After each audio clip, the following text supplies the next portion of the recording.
All right. So who am I? Mark Figueroa, Marco Trump, Neil Caffrey, Michael Weston. We are unallocated space. There's 5 of us here in Severn, Maryland. So that's pretty cool. Some of the people that don't know me might think I'm this. The people that do know me might know me as this. But at the end of the day, who doesn't want to be known as this? Yeah. That dude is the man. Decode, I think you're doing that on purpose in San Diego, bro. Stop. And then there's this guy, Dave Marcus. Oh, you can't even, perfect. So whoever doesn't know about Four Loko, it is insane. It will drive people up the wall, and you do not want to drink that. Dave? I'll testify. Thank you, sir. It's kind of nasty tasting, but it's okay. Yeah, it is nasty. By the way, he's speaking right after me. The best presentation of the year I've seen, no bullshit. All right, my credibility slide, who really cares? But I spoke at DEFCON, published at Hack 9, consulted for a few Fortune 100 companies. So let me paint the picture for you. In 2003, there was a blackout. Everybody thinks that it trickled down from Canada when the power plant blew or something and trickled down. People don't understand and don't know that that same week, the slammer came out and it hit that facility. And guess what happened? Allegedly, right? Oh my God, he's gonna keep on, hold on one second. Now he's just making remarks over here. Let me quit this. Yeah, I'll get you, Decode. Oh, Jabra, I got you too. So, moving on. So, cyber insecurity. Obviously, everyone knows we are losing this battle. The more products that come out by McAfee and Symantec, people try to bypass it. It's just inevitable. If you're a target, you're gonna get looked out after. If you want to, go ahead and Google search the NPR cyber insecurity. I shut off my tweet and you still get me. We're on speakerphone. Speakerphone. Decode. Shut up. I'm pulling my battery out, bro.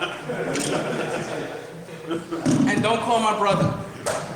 Because he's over there back there.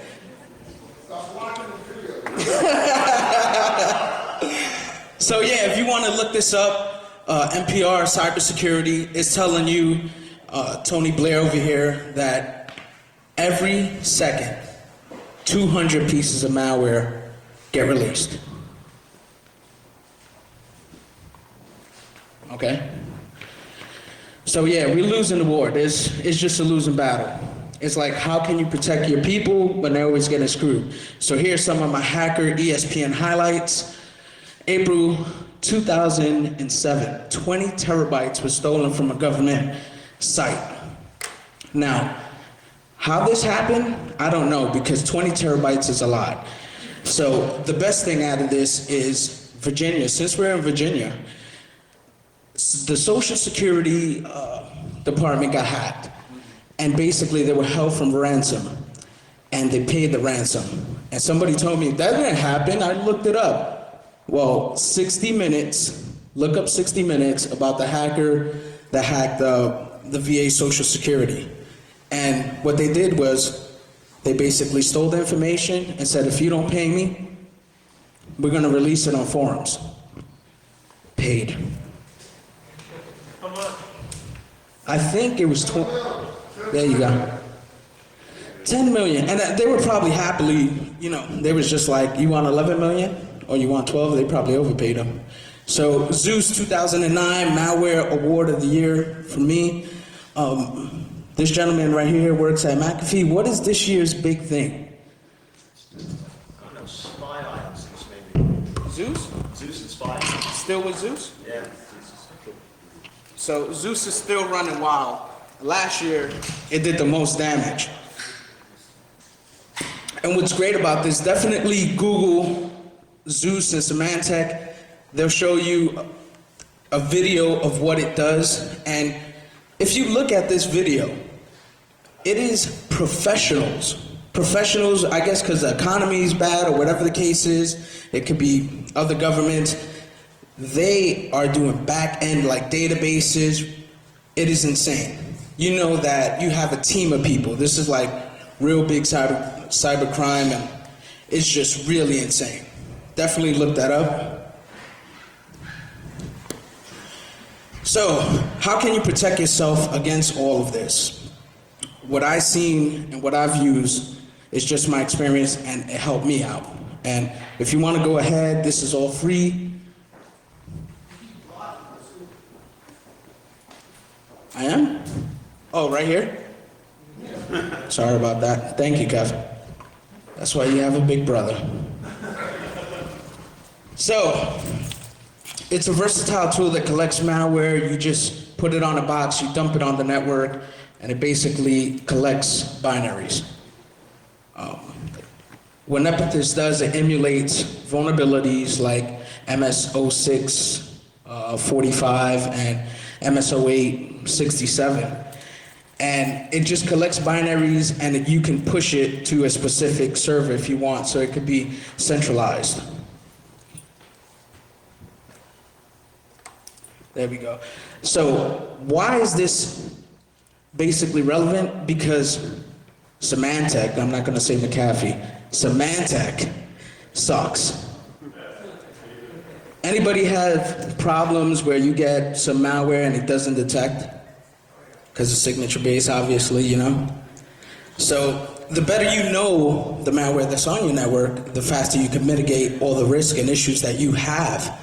And if one computer gets, you know, infected and you don't have it mitigated, what's going to happen? It's going to spread like wildfire. Well, this helps you mitigate all of that. So my prior company, about a year ago, I was consulting at a company. The company is not, by the way, it's a soda company, and it's not over there. Where's Marcus at? Dave? There it goes, there it goes. Marcus, what's up with Pepsi over there, man?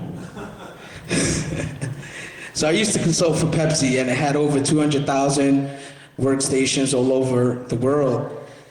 And we would get infected, and the business unit will get maybe 200 or 300 overnight infections. And then the following day, it'll be at 800.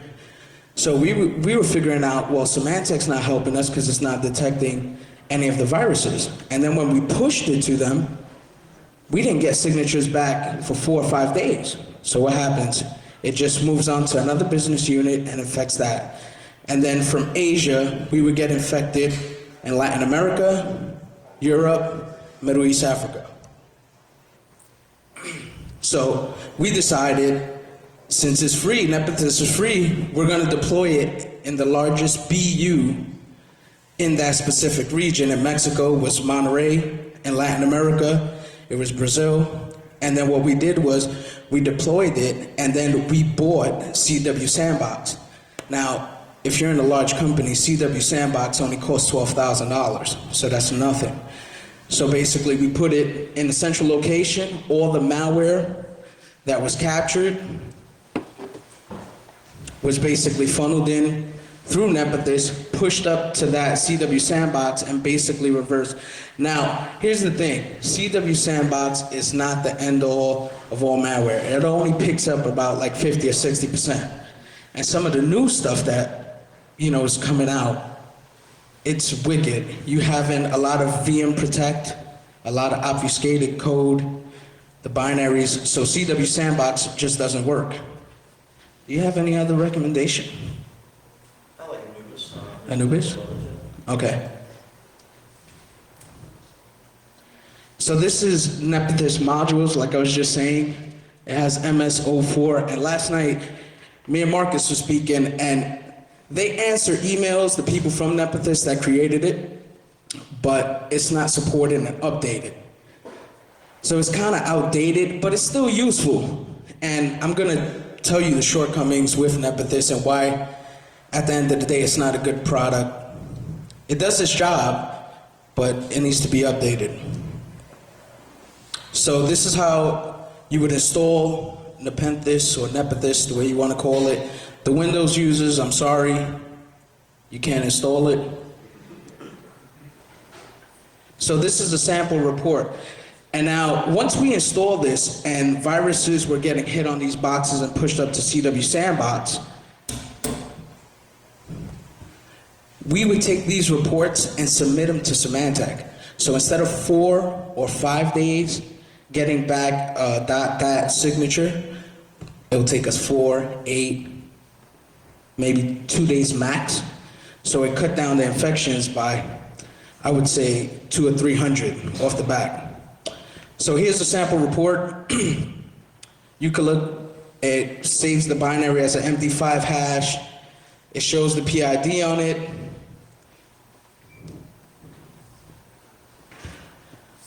Once it goes into CW Sandbox, it tries to install a Windows System 32 armon.exe. You can see lower where it tries to install it at, the start reason, as well as this clicker's wigging out on me. So it shows, oh, fail. All right, cool.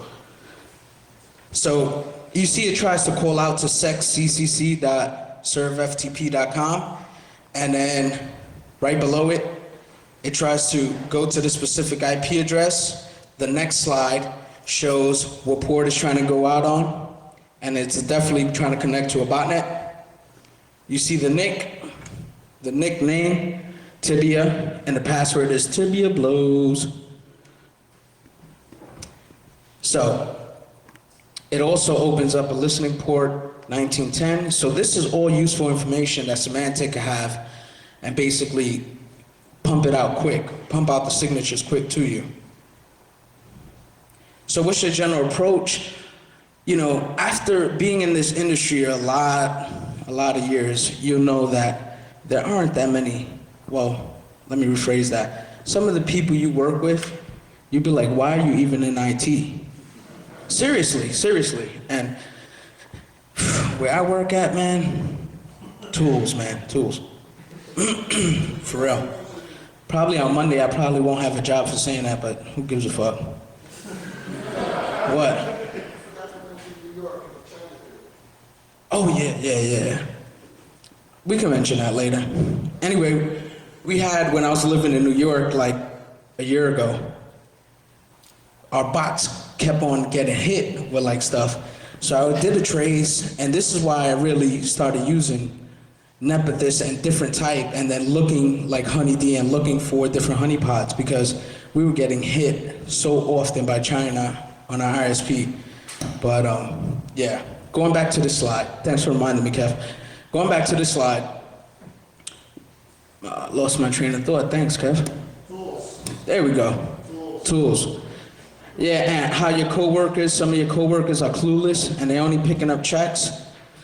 I got a name for them, by the way. And I'm coining this phrase since we're on Ustream. They're clickologists. They just like clicking. You ever hear them click, click, click, click, click, click, click, click, click? That's them. They got their PhD in clickology. So, yeah, set up your environment in a closed environment. You know, there's some people that would take malware and just run it on a live box, and they'll be like, yeah, don't worry, I'll use antivirus to detect it or something like that. Or they'll use, this is a funny one, they'll use VMware and run it on their VMware, like, yeah, don't worry about it, I'm good, I'm running it on a VMware, and the NIC card is bridged. I'm like, dude, seriously? Like, are you stupid? Or are you just playing? So, here are some of the tools. If you don't know how to like reverse engineer stuff, IDA Pro, WinDebugger, all that cool stuff. If you have any questions, I think we're gonna be here all night, so you could come over, give you some tutorials if you don't know any reversing. So here's the limitations with Nepenthes. You can only download the binary. The poor documentation, they suck. Is the worst. Then if you scan Nmap, with like the Nepenthes box, you'll see a signature for Nepenthes on there on port 21. It'll just say Nepenthes box. Don't mess with me, because it's a honeypot.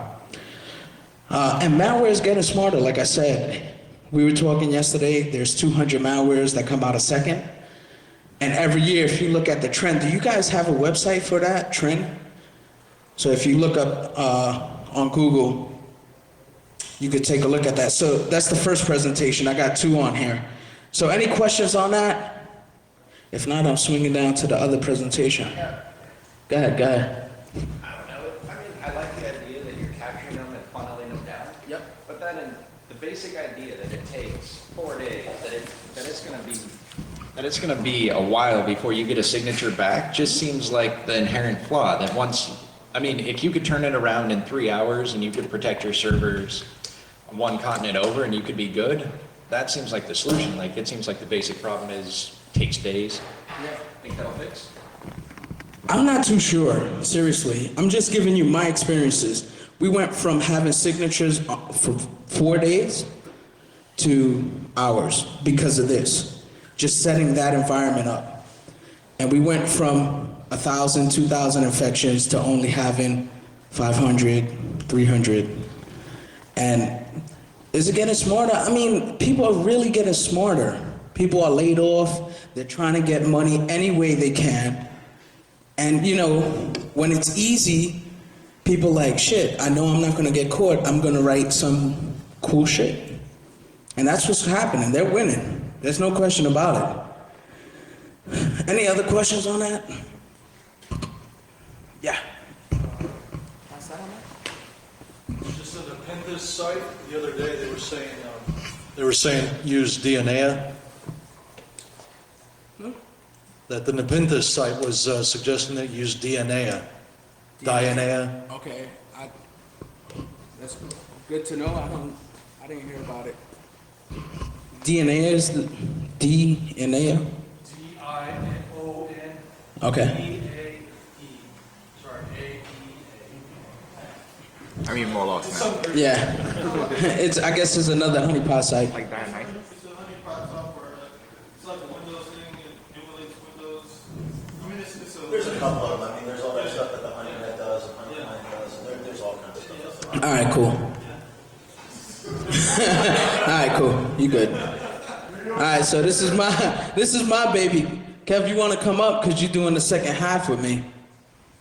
That was the first part. I should have called that presentation instead of Nepenthes, like protect your shit with Nepenthes. So, you want to introduce yourself? Before that, I just want to say one thing about the Nepenthes. I just want to say one thing about the Nepenthes. Marcus brought up a good point. If more like Symantec or McAfee or any of these AV companies would allow people to make their own DAT files, I think that'll be an easier way to start protecting the system a lot quicker. Pertaining to the gentleman on this side that spoke about that. Now getting to the Shaolin tools. I'm Kevin, Marco's brother. If anybody's in know by now, every con that we go to, they know us as brothers. They don't know us as individuals. I hate that. Yes. I think we're like the only 2 Puerto Ricans in the hacker community. I was gonna say the hacker community, you know? So, there's a lot of AKAs. You Puerto Rican? What? De donde eres? I'm sorry about this. You know, this is a Puerto Rican thing right here. Wow. We gotta get up together. I'm very proud of that, man. It's not. You just increased the Puerto Rican security community. Woo! Listen. 33%.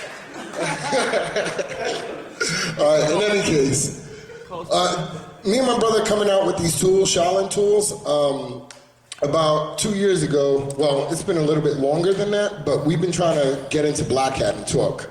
I don't want to play the racist card, but it always seems like there's not enough of us speaking. Go back one slide, hold on. You want to? I'm not even touching the damn thing. I said you're going into the slides, which has All right, hold on. I'll pass this off to my brother. He'll click it. Well, in any case, the reason why was we decided what is gonna make and set the tone for us to do this? And we saw a martial arts flick, and we was like, hey, let's do 36 chambers, and that was the whole idea behind this. So I'll pass this off to my brother, and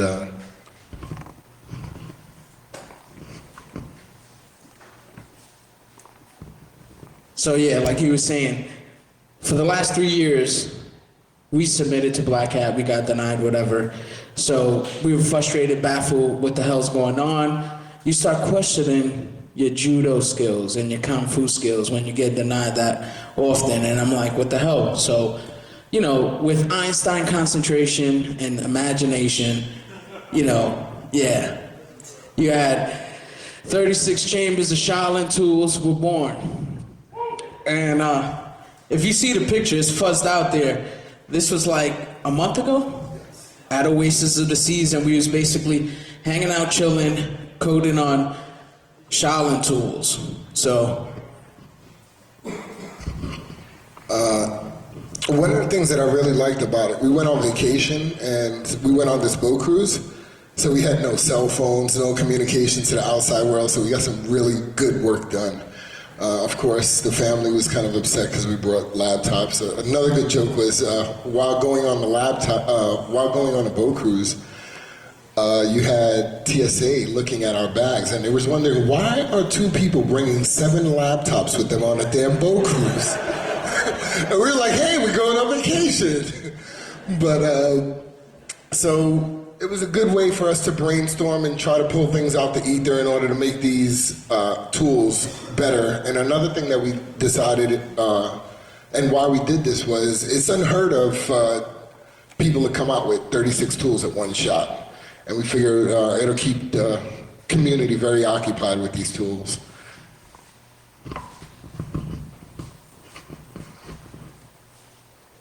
plus you have a lot of rum and coke on that, on Oasis of the Seas. So what is Shaolin tools? It's 36 chambers of unreleased tools and stuff like that. Offensive and defensive security tools. So people just, when they release stuff, it's just exploiting, or I'm just putting out one tool. Imagine that. One con, 36 tools, hold that. So why is this project gonna be epic? I don't suggest you do that again.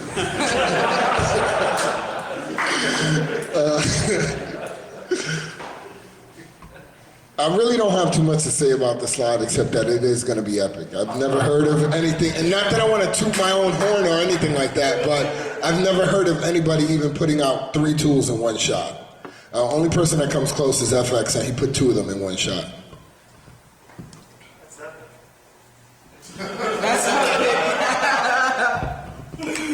So it's going to be released at Black Hat, Las Vegas, 2011. And if you go to the website right now, there's just a countdown. If the Puerto Ricans get accepted to Black Hat. Oh, man. That's documented. That's all right. So, well, yeah. Social engineering Black Hat. Yeah. Oh, how many times were you denied, Joe? Oh, shit, man. Worse than like a cute girl at the club, man. Oh, yeah. So we're working on getting multiple tracks. Hopefully we get accepted. Then we're gonna work at multiple tracks. And yeah, we're gonna do it. So we have programmers, beta testers, doc writers, some web developers, and the list is growing on and on and on. And I know you wanna speak about that. Now, we always looking for developers and beta testers, except we have a little crew over here. We call ourselves MBA, and for the females, excuse me, but this MBA crew is called No Bitches Allowed, because you have a lot of people, and I'm not saying bitches in the terms of women, I'm just saying bitches in terms of men, because a lot of these guys talk all this stuff, and when it's time for them to showboat and really get on a keyboard and do their thing, they run off. So we get all these people wanting to help out and do these 36 chambers, and we're willing to do a lot. We got flip cameras for the people that are involved so they can video themselves and their own ideas and thoughts. But what happens is they come in, they get excited, they do a couple of things, and then they off on the runnings again. And That one little portion really upsets me, and that's why I don't tend to deal with people that want to come on board. I just push them over to my brother, and let him deal with them. But for the document writers and beta testers, I'm thinking about like July for all the people that do want to get on board with that. Most of the tools will pretty much all be finished, so the more document writers that we have, the better it is, and we can just push them out. But for this beginning stages, it's really, really difficult to find good coders and reliable coders that want to do things. So if anybody in here wants to participate in helping us make this go forward, by all means, we'll be here all night. You can come and speak to us. And we do have one test before you get put on as a developer. If you pass this test, then you get put on the team. If not, oh well. As you can see, and the people that know my brother, he's not kind of politically correct, right? He's just straight up like, I don't give a damn. That's why he pushes it over to me. So what's gonna make this even epic is that we're gonna be doing a documentary. We're gonna be putting up, we already have a website, but we're gonna put up another website, and all the programmers, like he said, is gonna get a flip camera. And that's just to record from when we started to the release date, and it's probably going to be released like in September after, because we want to catch the footage for Shaolin Tools at Black Hat at DEFCON. And this is not pushing. There we go. Oh wait, after the trailer. Oh wait, sorry about that. You know, when it comes to a project this big, you know, it's really about consistency and how much you're willing to put in. Don't worry, it's showing up on here though. You'll see it. These four, number four, both pairs, and see how you're doing.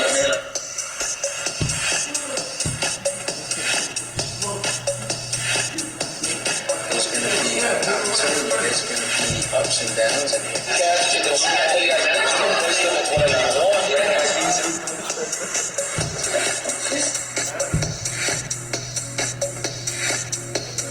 I know I'm focused on it and other people are like, that's a great idea, but I understand when it comes down to it. It's called PR State. The market needed it. You see, I mean, come on, I mean, we're actually the oddballs in the group, man, that we grasp everything. And the documentary is just going to be alongside of it. It's their gift. But when it comes down to it, you have to look yourself in the mirror at 3, at 4 a.m. when you're coding. Well, this is for the love, man. The more we have, the better it is. Forward, so. You're referring to what? I thought it was interesting stuff.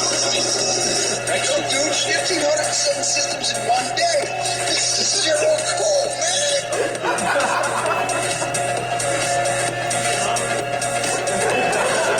When it's all said and done, Einstein.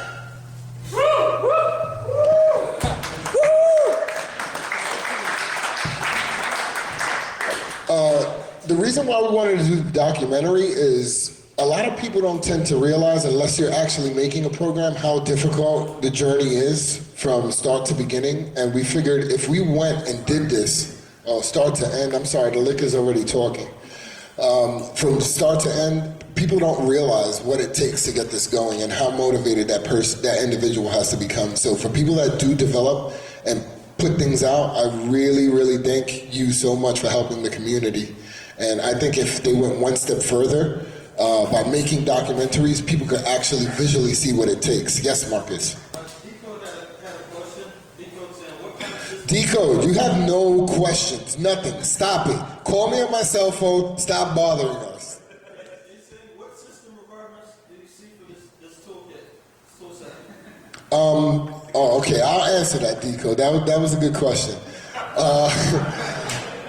At least on my behalf, I don't deal with Windows. I will never deal with Windows. I'm not doing anything for Windows. It's all going to be based on Mac and Linux. Python. Yeah, it's going to be written in Python. We're going to have some C types in there also. What he's saying is he don't give a shit if it works on Windows or not. Yeah, like for the people that want to make it work on Windows, I'm sorry, I'm not really, doing anything with that. I'm just basically doing it for Linux and Macs and Unix boxes. FreeBSD also. What's the smart remark he has? Appreciate it. He said Kevin Douglas pimped that, and he said for Marco, he said, what are the requirements for the tools that you, the Netflix or whatever? What's the requirements? You can have a shitty processor and it'll still run. As long as you could put BSD on there or Ubuntu or Debian or what's the shitty Linux system you use? The one true OS? Which one? Gentoo, that's it. Gentoo. So there you go, Decode. Keep on feeding the questions. What else you got? Yeah, if you want to capture the jury in the pain, you got to get the wives' take on it. The wives? The wives? You meaning if you're married, the wives you're talking about? Yeah, you know how they're pissed off that you're not with them anymore. Well, I'm going to tell you this. I'm married and I worship the ground my wife walks on because she is so supportive of me spending 18 hours inside my dungeon coding. I only come up to breathe air and play with my child, and then after that it's back to the drawing board. I don't have no wife. I go to strip clubs. Word. Cheaper in the long run, right? So we have 5 chambers completed. They're under wrap though. We're not really talking about it except the ones that are obvious because certain reasons. Shaolin Honeypot because I seen Nepenthes and I know the weakness and what I can do to help better the shit. And Shaolin Enum, which is his program, which does enumerations. It's pretty cool. It's very fast. I don't know anything that's like faster from my perspective. And do you have anything else? With that? The Enum program that I wrote, just to speak real briefly about it, I got tired of remembering like 5, 6, 7 different switches for like 5, 6 different programs. So instead of using like 4 or 5 different programs, I just made one program that does all type of enumeration. It was a quicker way to get the job done faster at a beginning stage of pen testing. And for the honeypot, I really think it was very important for us to make a honeypot, and one of the main reasons was back in New York where we live at in our house, I was sick and tired of China hitting our box. So I swear to God that I think that China owns Cablevision in some way or the other, because the amount of times they were slamming our pipelines were ridiculous. So we had 2 different type of pipelines. We had a regular 3 megabit pipeline for the family, and then we had a 50 meg pipeline. And no matter which way we go, it was just always getting slammed. We SQL slammer parties, people trying to throw everything at us, and it was just unbelievable. So that's one of the ideas on why we wanted to start our own honeypot. And pertaining to Nepenthes, I think it's a great product for beginners to start off, but they do have some flaws. And that's why we decided to go ahead and do these 2 programs. There's more that already been developed, but we don't want to speak out. You're having your own conversation. Is that like a hacker union meeting over there or what? He just threw a monkey wrench.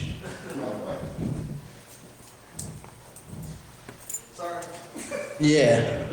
Why didn't you tell me that before, man? That was I didn't know what was going on. I saw you putting on the shotgun. So Exactly. That's what you get, the entertainment. You got.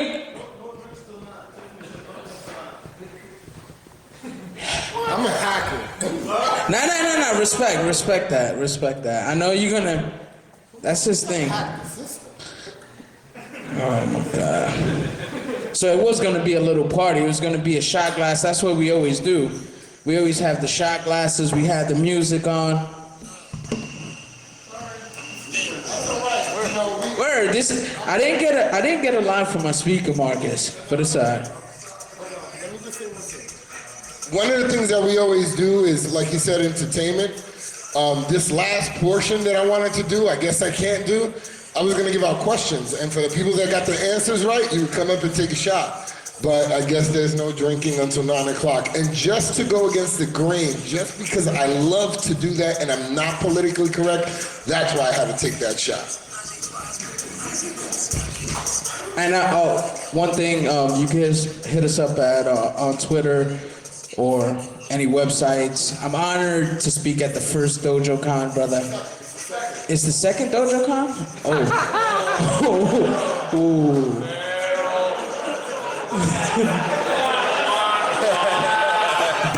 Well, I guess it shows how much.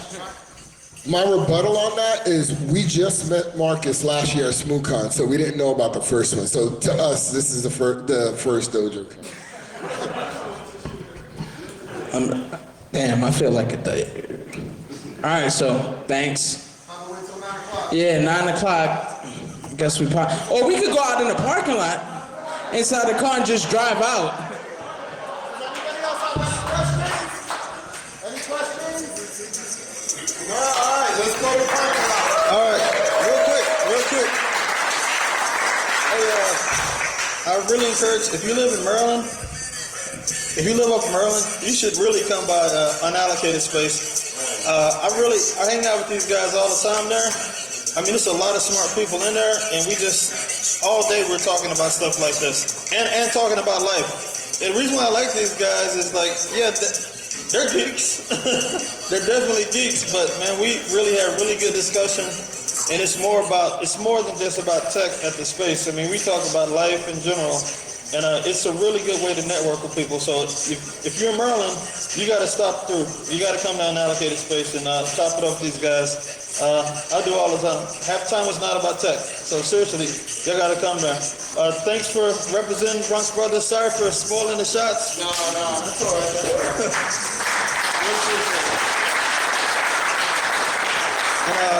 You're not going to get, from the first time I met these guys, cool as anything. Joe, Dave up there, Exile, everybody, you got to just come through unallocated. It's like real cool people that's real smart there, so. It's in Southern Maryland. In Southern Maryland, the hackerspace has been open since October 1st. It's really, really cool. I like that we have so many different type of things.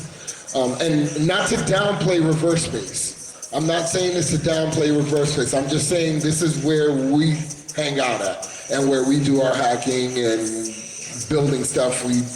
They have robotic building.